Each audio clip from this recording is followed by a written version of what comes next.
Malas cifras otra vez de COVID. En las últimas 24 horas murieron 940 mexicanos, cuando menos son los que reconoce, los que acepta registrar o los que consigue registrar la Secretaría de Salud, 940. Sumados a los otros registros oficiales que se tienen, México rebasó hoy los 375,000 muertos por COVID. Y bueno, aunque el número de personas muertas no ha aumentado con la velocidad que los contagios, sí hay que señalar el crecimiento diario que se está dando. Ahí está la gráfica, en esta tercera ola. El 16 de julio, ¿hace cuánto? Hace menos de un mes, se registraron 275 personas muertas. Un mes después, la cifra es 3 veces más alta.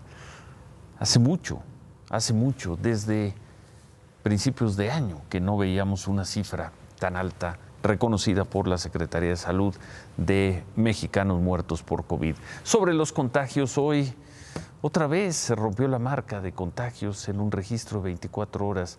Nunca se había registrado una cifra así. Casi 29,000 contagios en las últimas 24 horas. Y vamos a revisar otra vez esta cifra que hemos venido actualizando. Esos son ya los 5 días en los 17, casi 18 meses que llevamos registrando contagios de COVID. Los 5 días con los números más altos son el primero, el día de hoy; el segundo, el sábado; el tercero, el jueves de la semana pasada; el cuarto, el viernes de la semana pasada, y ahí pusimos 11 de agosto, pero pues el 11 de agosto fue el miércoles de la semana pasada. O sea, los 5 días con el mayor número de contagios de COVID en México se han dado en la última semana. Ahí están las cifras, y son las cifras oficiales. Ante estos datos, vale la pena retomar este otro dato que compartió ayer el doctor López-Gatell. De las personas que han muerto por COVID en lo que va del año, el 95% no tenían ninguna vacuna. 2.5% tenían medio esquema, habían recibido una de las 2 vacunas. Y solo 2%, 2 de cada 100 personas que están muriendo en México por COVID son personas que ya habían sido vacunadas. Sí recordamos que las distintas marcas, Pfizer, Moderna, AstraZeneca, hablaban de que la efectividad de su vacuna era de 98, de 97, 98%. A eso es a lo que se referían exactamente. A que de 100 personas, 2 podrían tener problemas y quizá morir, de personas ya vacunadas con esquema completo. ¿Cómo va la vacunación? Pues por alguna razón está estacionada. No quisiera usar la palabra estancada, sino estacionada por debajo de los 750,000, por debajo de las 800,000 vacunas diarias. Este es el promedio de los últimos 7 días.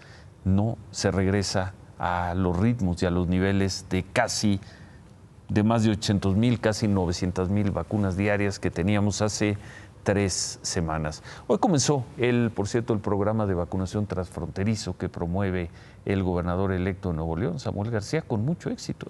Hoy se llevaron a unos 800 trabajadores en autobuses de Monterrey hasta Laredo para ser vacunados con la vacuna Johnson, que es una sola dosis.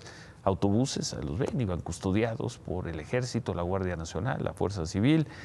Cruzaron la frontera, pero no salieron de la zona, digamos, de la frontera. No entraron plenamente a territorio de Estados Unidos, sino en la zona, vamos a llamarla así, administrativa de la frontera. Se estacionaron los autobuses en la zona de aduanas, y ahí dentro de los autobuses los vacunaron.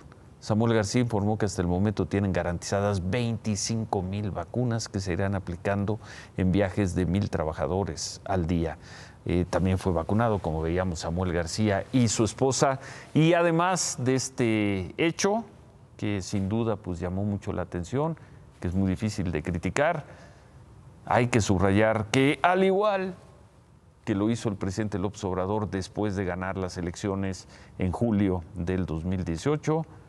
Pues desde ese momento prácticamente el presidente López Obrador comenzó a tomar decisiones, entre otra decisión que tomó, canceló el aeropuerto de Texcoco en octubre, un mes, poco más de un mes antes de tomar posesión.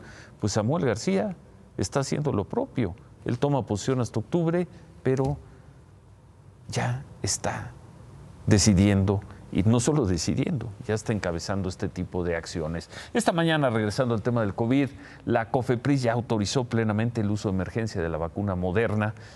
Mucha gente en Estados Unidos se ha vacunado con Moderna. Horas después, el canciller Marcelo Ebrard informó que el fin de semana llegarán a México alrededor de 750,000 dosis de esta vacuna. Son vacunas donadas por el gobierno de Estados Unidos. 1,750,000, corrijo, 1,750,000. Bueno, anoche conocimos el caso de Emiliano, un niño de 1 año, quien está internado por COVID en el hospital para el niño en Toluca, y hoy recibimos muchos comentarios y muchas preguntas.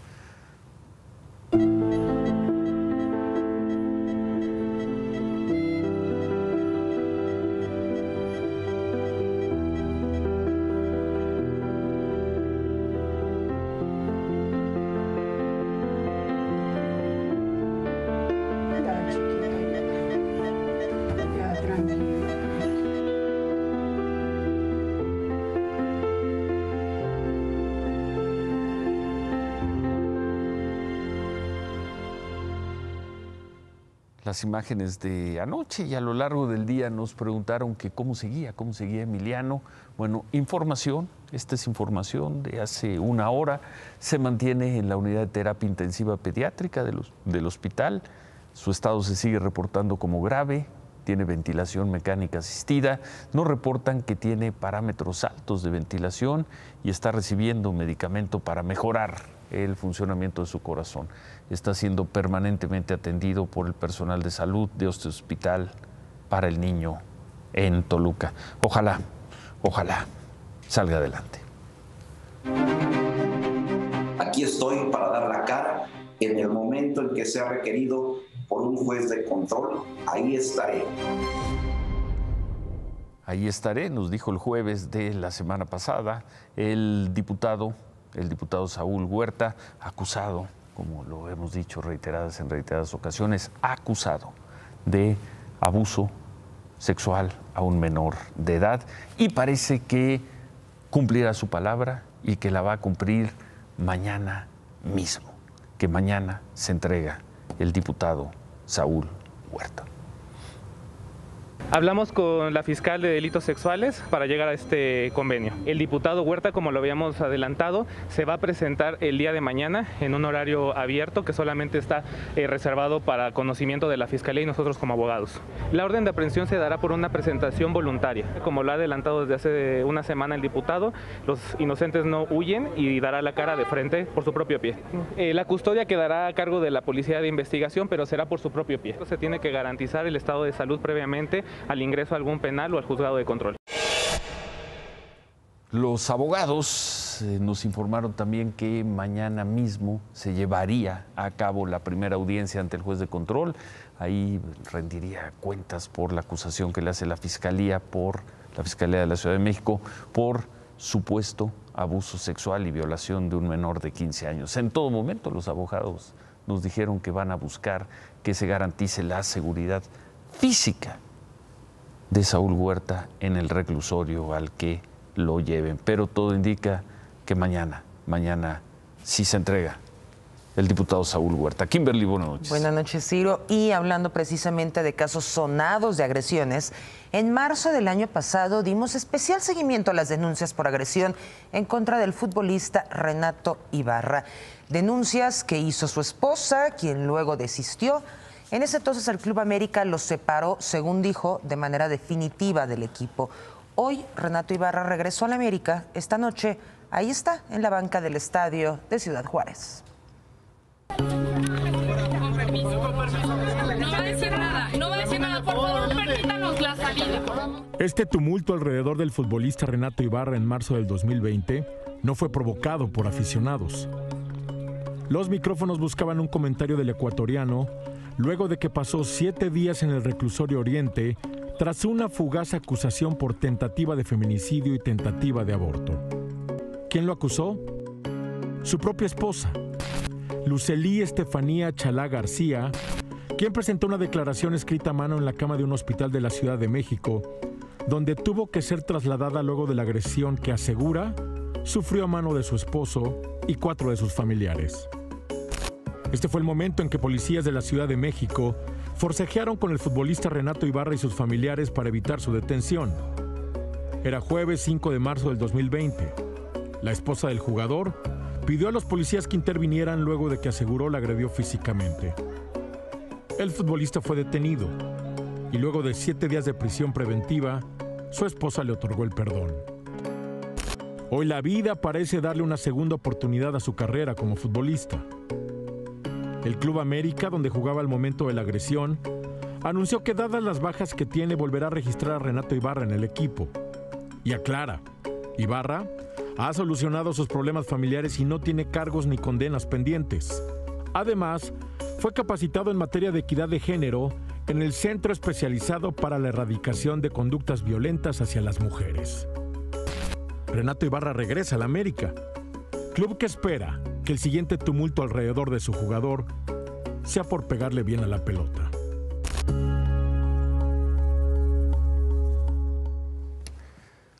Capacitación de equidad de género. Es lo mínimo que se podría esperar, aunque se podría hacer todo un protocolo como lo tiene la NFL para este tipo de casos. Para que regresen. Para que regresen en caso de no ser culpables, porque recordemos que estaban abusando mucho de los jugadores de la NFL hasta que hicieron todo un estatuto para ver cómo manejaban estas situaciones por agresiones a sus parejas. Aquí no existe. Aquí no No existe existe todavía, pero hasta el momento. Seguramente, porque él estudia muy bien los casos, algo hará Mikel Arreola. Así será. Por lo pronto, como dice Marco Antonio Silva, pues la vida le ha dado una oportunidad a este futbolista que, y vimos las imágenes, golpeó, agredió a una mujer que luego le dio el perdón, en fin, una segunda oportunidad. Bueno, cambiamos de tema. La Secretaría de Comunicaciones y Transportes se entregó hoy a la Secretaría de la Defensa Nacional, ya le entregó hoy el título de concesión del aeropuerto de Santa Lucía. A partir de ahora, el aeropuerto queda a cargo de una empresa de participación estatal mayoritaria dirigida por el ejército, por personal del ejército mexicano. Será el ejército mexicano y sus soldados, sus mandos, sus jefes, quienes se hagan cargo de la administración, operación y aprovechamiento de la terminal. La Secretaría de Comunicaciones y Transportes ha ofrecido entrenamiento al personal militar en planificación, en construcción, en operaciones aeroportuarias, en seguridad aeronáutica. Hasta ahora, según se informó, esto se informó hoy también, el aeropuerto lleva un avance de 67% en su construcción y, de acuerdo con el deseo del presidente López Obrador, ese aeropuerto se va a estar inaugurando a principio del próximo año. Han dicho que en marzo, es más, están pensado que sea en los primeros días de marzo, veremos. Pero lo relevante hoy es que queda ya completamente bajo la operación de personal militar. Y hablando de esto, el 21 de mayo el secretario de Marina, el almirante Rafael Ojeda, dijo esto que molestó mucho a jueces, a magistrados. Dijo esto sobre cómo, según él, proceden algunos jueces cuando se lleva a tribunales a criminales y narcotraficantes. Hay muchos casos que hasta pena nos dan que actúen de esa manera. Te parece ser que el enemigo lo tenemos en el Poder Judicial, ¿no? Y tenemos que cerrar bien ese círculo para poder llegar a cabo a la detención. 21 de mayo, hoy, casi 3 meses después, en un evento de la Corte, el secretario de Marina hizo esta precisión. Quiero dejar en claro que mis declaraciones de hace algunos días, en donde dije que parece ser que tenemos el enemigo en casa, quiero pedir una disculpa pública a quien se lo merezca. porque hay buenos jueces, hay buenos ministerios públicos, hay buena justicia social, pero también tenemos ciertos problemas dentro de ese ramo. Por eso me atrevo a pedir, repito, una disculpa pública a quien se lo merezca.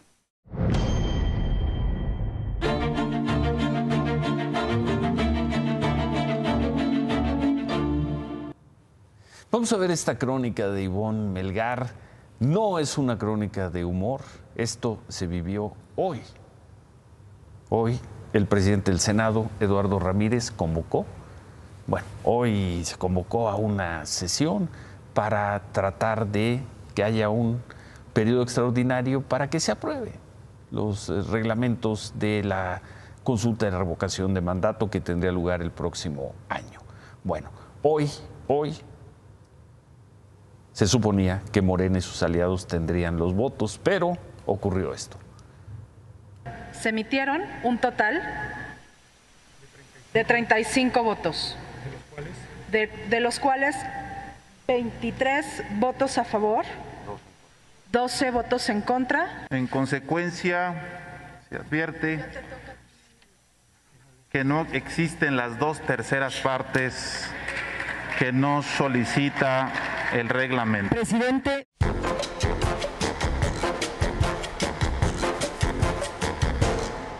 Matemática simple e ingrata matemática. Por un voto, no se logró la convocatoria a un periodo extraordinario de sesiones para aprobar la ley de revocación de mandato solicitada por el presidente López Obrador. ¿Por qué está pidiendo el 68% de los votos para un periodo extraordinario? Porque pedir 24 legisladores es 68%.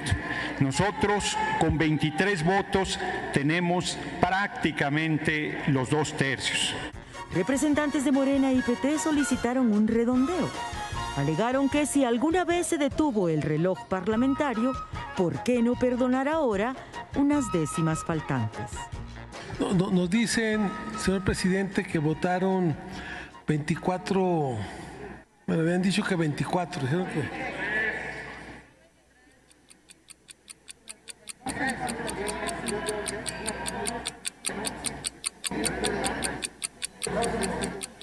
Si son 23,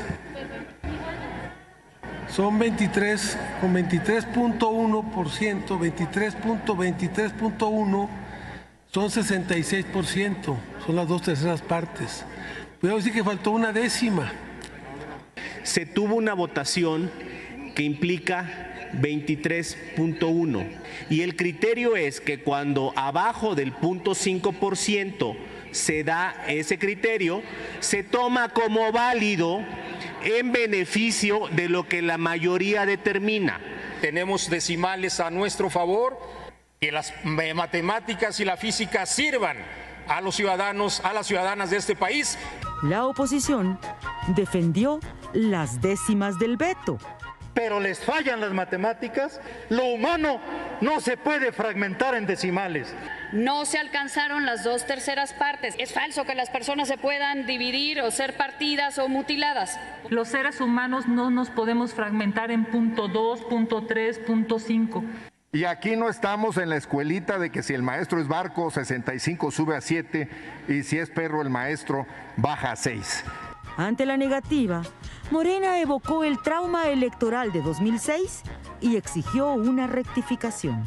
Y le pido al secretario de Servicios Parlamentarios, al señor Garita, que en este momento saque su calculadora y así sabrá que 23.1 es el 65% de este Congreso. Aprovechando las décimas a su favor, la casi siempre mayoriteada oposición hoy quiso cobrar cuentas pendientes. El trato que nos dieron el lunes pasado es un trato denigrante a la oposición. Y nos necesitan para este tipo de cosas. Así es que valórenos, respétenos y hoy perdieron, aguántense. Candidata a frase del año, ¿eh? Los decimales deben estar al servicio de la ciencia y de nuestro movimiento.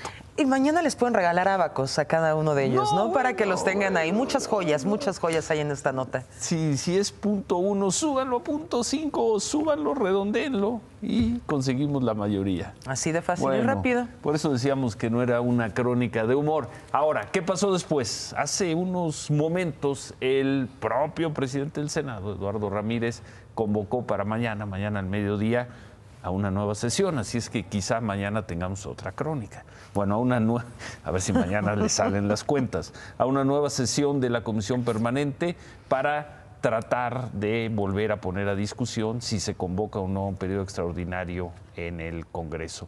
Les urge sacar las leyes reglamentarias de la revocación de mandato.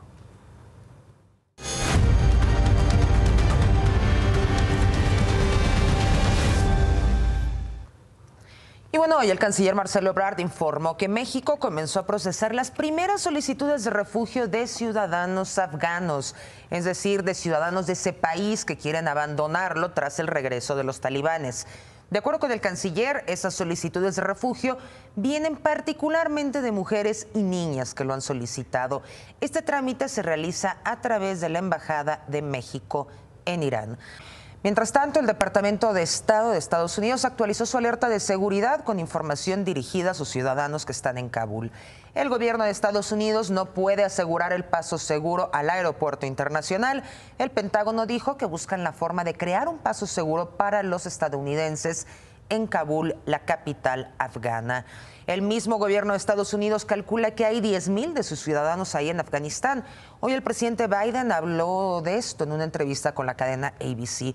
Dijo que las tropas de Estados Unidos se van a quedar hasta que saquen de Kabul a todos sus ciudadanos. Pero también dejó en claro que no se retracta de la decisión ni de la forma de hacerlo. Y vamos a ver la dura portada de la revista francesa satírica Charlie Hebdo. Son 3 mujeres vestidas con burka color azul. Llevan atrás el nombre del futbolista argentino Lionel Messi. El número que va a usar en el equipo de París. Así es, el número 30 en el Paris Saint-Germain, el club que es propiedad nada más y nada menos del gobierno de Qatar, país que sirvió de refugio para líderes talibanes y que, por cierto, va a ser la próxima sede del Mundial. Qué duro. También se cumplieron 6 meses desde que migrantes comenzaron a llegar a la garita del Chaparral, allá en Tijuana, y a solo unos metros instalaron su campamento. Esto ya es México, Tijuana. Esto ya es México, la frontera México con Tijuana. Le hemos dado seguimiento estos últimos meses ahí a ese campamento de migrantes. La semana pasada informábamos que, según Estados Unidos, en julio se rompió el récord de detenciones de migrantes, 212,000. Así es como se ve este campamento improvisado. Por ahora son unas 2,000 personas las que viven ahí en condiciones totalmente de hacinamiento. Pero un dato interesante, Ciro, es que al principio la mayoría eran de origen centroamericano. Hoy casi la mitad son mexicanos. La mayoría dicen que quieren llegar a Estados Unidos para escapar de la violencia en sus estados. Y vamos a otras cosas. En unas 3 o 4 horas el huracán Grace va a tocar tierra en Quintana Roo. De acuerdo con las autoridades de Conagua, el huracán categoría 1 va a golpear entre Tulum y Playa del Carmen en el poblado de Acumal. Se prevé que llegue con vientos de más de 100 kilómetros por hora.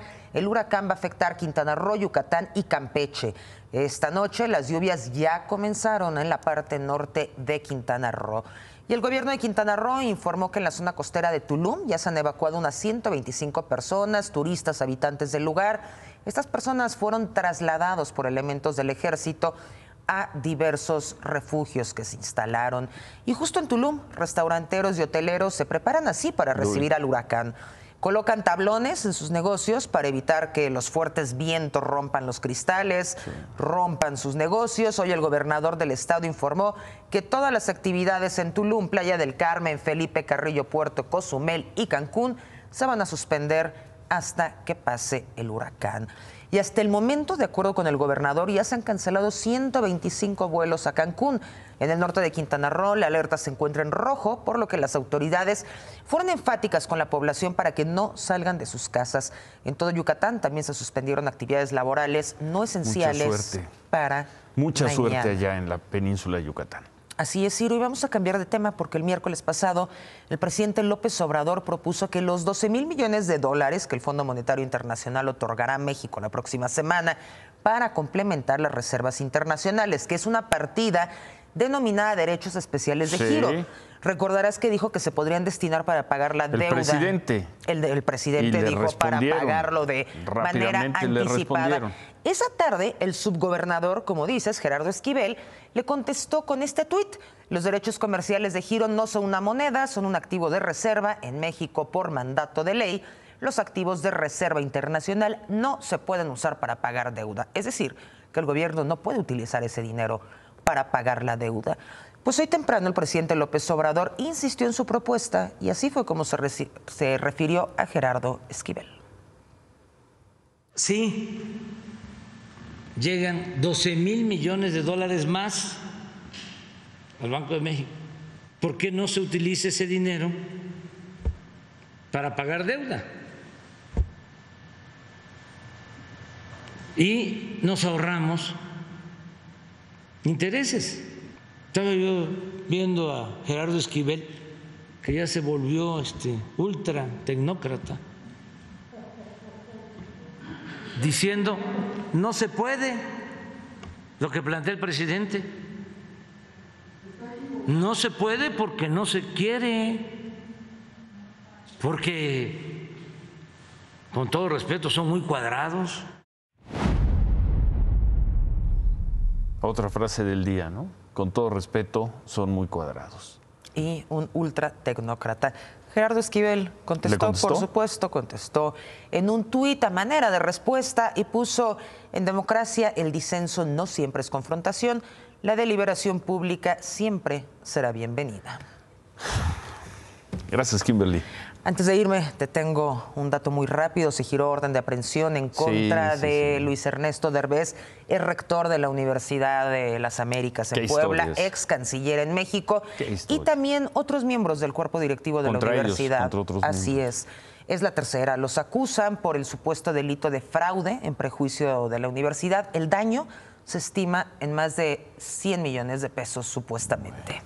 Gracias, Ciro, buenas noches. Y hablando de casos de este tipo de noticias, hoy hablamos con el abogado del empresario Miguel Alemán Magnani, ex presidente de Interjet, y quien está acusado de defraudación fiscal.